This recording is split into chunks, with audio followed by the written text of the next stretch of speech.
Hey guys, Kevin Cage back with another daily cryptocurrency update. Welcome to the channel. Like and subscribe if you like what you see, and let's get right into the information today. One take, uncut, and happy Friday to all. So to kick things off, I know we've seen this, but again, Jack the Rippler is sharing this. So Binance is adding a bunch of more, obviously, euro pairs to the exchange. Now keep in mind, as of January 2nd, 2020, supported fiat currency pairs, there's 180 plus fiat currency pairs, guys.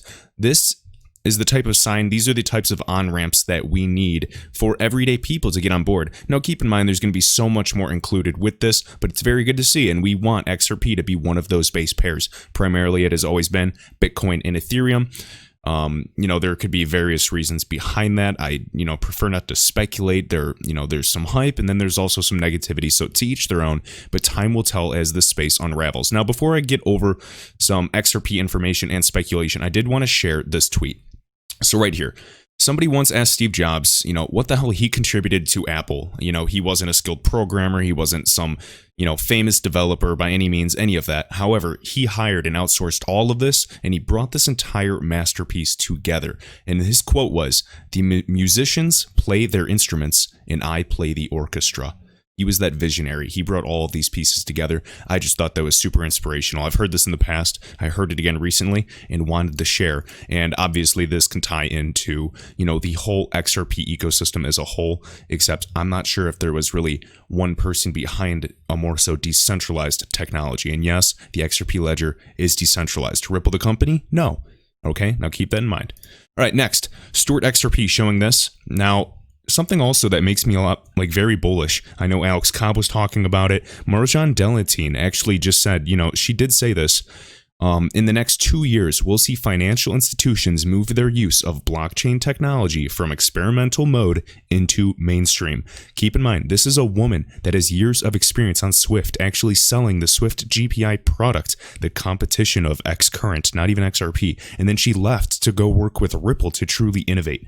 This woman is in the know. She is one of those true experts in the space of payments. Keep that in mind, all right? This is the information that I am, don't just listen to me. Listen to the people in the know that are doing this and have a proven track record. All right, so Stuart XRP, just kind of asking David Schwartz, CTO of Ripple, a question. XRP is designed to take place of Nostro accounts, these pre-funded accounts in various capital. And keep in mind, Joel Katz, aka David Schwartz, said the scenario for XRP to moon to the highest value possible would be for banks and corporations to be incentivized to stockpile XRP and replace their pre-funded accounts. Now, I'll get into that in a minute because my mind's all over the place. But basically, XRP is designed to take the place of Nostro accounts and offer on-demand liquidity. Ripple's goal is banks to hold XRP because that would allow XRP's price to go the highest, Ripple's valuation, all of us, we'd all make money. And again, the banks would typically see an ROI within, 18 to 24 months rather than, a 5-year ROI, which is an easy business decision, especially for some multiple payouts. So again, there's really not that many XRP holders to make, several thousand millionaires. That is not a big deal. There's been massive transfers of wealth in all types of trends, whether, Steam or the telecom, anything. There's so many that you can see and draw parallels. But anyways, he says this would release the tied up capital that could be used in more productive ways and create additional streams. Now, how much of this capital would be invested into XRP for payments and new revenue models? And then this gentleman, BG Iregi, and I always like him. He has this very cynical approach, but he's I obviously know he's a huge XRP investor as well. And he says the beauty of XRP is banks do not have to hold it. That's Ripple's goal? I don't think so, sir. And then again, we quote Dilip Rao of Ripple that just recently retired and did phenomenal work for them. He says, first, get banks on RippleNet to settle with fiat, then get them the source liquidity using XRP, then get them to hold XRP directly. Holy Grail. Now, this is the Holy Grail, guys. I'm not saying it's going to happen. Obviously, this would be the best scenario, but the more we get each step to happen, the more likely it is to occur. Now, again, Brad Garlinghouse mentioned many times about banks holding digital assets. Of course, they're talking about banks custodying digital assets, and the idea is that as market makers and liquidity providers are in the system and incentivized to help provide liquidity, and it's being used, and there's higher volume, higher payments going, XRP's price will appreciate, and then rather banks would see the money, they'd smell the money. Obviously, many believe that they've already bought in low at these over-the-counter prices, these OTC pricing. And then ideally, once it starts going slow and steady rise, people are going to take note, start flooding to the asset, and then the show is over because it's going to continually go up. And instead of slow and steady, that type of FOMO would cause multiple jumps in price. So again, that is just one idea, to each their own, but I did want to spit that, concept. And again, people are just, disagreeing if it happens or doesn't happen. It doesn't matter. I'm just saying that this has been discussed by Ripple. This has been, discussed by banks as well. So just wanted to share that. Now, the question is this. Say banks, don't have to hold the entire pre-funded account. What if they want to reduce it over time? And instead of trading with 10 different currencies that are hard to reach corridors and holding, $10 billion, maybe they could hold, 500 million on the side, 1/20th of that amount. And that would just be all XRP. And that can be versatile and be any form of currency you want simultaneously. You see what I'm saying? So if each bank's holding, 500 million, 100 million, 2 billion here and there, it is still increasing the demand and dramatically reducing the supply of XRP scarcity. That is good for us. So that's just one idea. Let me know your thoughts if that's, practical or not. That is not what I'm betting on. I am betting on utility. If anyone custodies and holds XRP, that is additional upside for us. And I just wanted to share it. Thought that was exciting, especially with these boring prices as we're still waiting for the infrastructure to finally take off. All right. And then lastly, I wanted to share this. So Barry Curley. This is a cool little thread. I'm just going to read this and we'll call it a day. And I hope you guys have an awesome weekend. This is really interesting, so stick around. So Interledger, obviously, the protocol that can bridge ledgers and different payment networks, and XRP, they were built in tandem, okay? Same creators, very similar creators, same team, all associated with Ripple or broke off from Ripple to develop on the XRP ledger. Now he says, we all know that Ripple has a plan to help create the Internet of Value. If you've been paying attention, you might have noticed that Ripple and its top brass are students of history. It is quite apparent to me that the management and board of Ripple have studied the pioneering companies of the internet age, Amazon, Apple, Yahoo, Facebook, and Google. Keep in mind, Brad Garlinghouse, for example, was at a very high position at Yahoo and left. Now, and of course, he worked on other voice over IP companies too, and VoIP. So these are the companies that have paved the way for how Ripple approaches many parts of the blockchain and distributed ledger technology era. Ripple often compares Interledger Protocol, ILP, to the TCP IP, which connected all web addresses.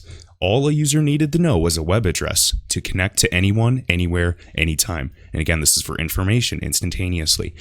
But now we need, and that's the Internet of Information and Data and Messaging, but now we need the Internet of Value. So this would become the blueprint for ILP. In the internet days, the world was not ready or comfortable with sending money over the internet. This was the web of information. Oh, boom, I already said that. During this time, there was a crazy explosion of web-based businesses. To coin a Brad term, it was a solution in search of a problem. Legacy businesses, like the Swift network and the correspondent banking network, which is completely out of date and 40 years old, would strain to find their internet strategy. Any new business that had .com at the end of their name would fetch crazy valuations from Wall Street. Any of this sound familiar? I think the 2017 and ICOs, the initial coin offerings, the premature bull run we witnessed in the cryptocurrency space. Like the crypto market, the internet stock market came crumbling down. So now we are in 2020. We have had a 2-year shakeout. 2020 shows a lot of promise fundamentally. Keep in mind, banks can now custody digital assets. We have hedge funds that are able to invest in cryptocurrency. Do not be surprised if we see financial products being sold to everyday people by end of year. This is coming, guys. Whether you believe me or not, I don't care. Let's let time prove either me wrong or you wrong. So right here, will the bear market be replaced by the bull this year? No one knows the answer to this. What we do know is real adoption is happening. Infrastructure is growing. This is a new asset class and it is here to stay. The bear will end sometime and a bull will replace it. What will happen when we are in a bull market and institutional investors figure out that anything of value can be sent over the rails of Interledger Protocol? And again, this does not have to be XRP. ILP is agnostic and it will choose the most efficient pathway, can use any asset you want. But again, the idea is that XRP is the best asset for the job, most secure, most scalable. Okay. And that is our hopes, that it at least gets a portion of this market share as the, bridge asset, the transfer of value. Now, what will happen when the world learns the fastest, cheapest way to send value is to use XRP? Boom, I already said this. All right, this guy knows what he's talking about. How will Wall Street value the addressable market for a digital asset that can be used for all the money that can be sent all over the world anytime to anyone. Ripple is making their vision come true one day at a time. Many of us are watching this journey every day. One day there will be an aha moment or aha event for XRP that will get it noticed on the world stage. This is the reason I do not sell or trade. It sucks to wait. It would be worse to be out and try to chase it on the way up. HODL or HODL, and that is hold on for dear life. Really appreciate that in the parallels of ILP and XRP, and we will simply see how all this comes to pass. I know a lot of people are very upset and salty with the low price. I can't control that. All I can do is, continue to look at the fundamentals. If I see bad news, I'll share it. But right now, the only bad news is the price, performance, and that is temporary, as we all know. So again, guys, I appreciate it. Have a great weekend, and I will see you in the next video.